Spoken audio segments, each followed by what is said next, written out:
Sebanyak 60 jemaah calon haji asal Aceh Jaya diberangkatkan menuju Asrama Haji Embarkasi Banda Aceh. Pelepasan jemaah dilakukan oleh Sekretaris Daerah Aceh Jaya dan diiringi ratusan keluarga yang memadati halaman Masjid Agung Calang.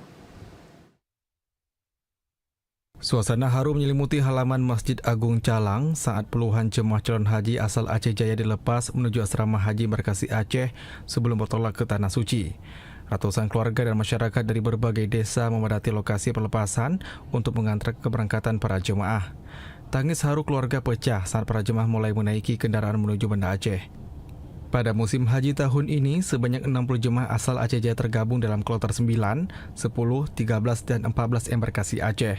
Para jemaah dijadwalkan tiba di Asrama Haji Banda Aceh pada sore hari dan selanjutnya diberangkatkan ke Tanah Suci melalui Bandara Internasional Sultan Iskandar Muda.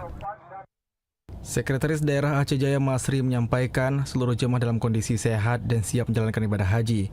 Ia menyebutkan keberangkatan jemaah merupakan hasil koordinasi berbagai pihak, termasuk Dinas Syariat Islam dan petugas Kementerian Haji dan Umroh Aceh Jaya.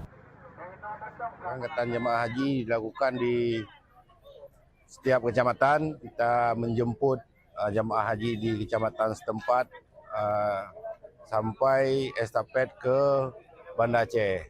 Yang nantinya jam 5 sore kita akan masuk ke asrama haji dengan jumlah jamaah haji 60 orang pada tahun ini.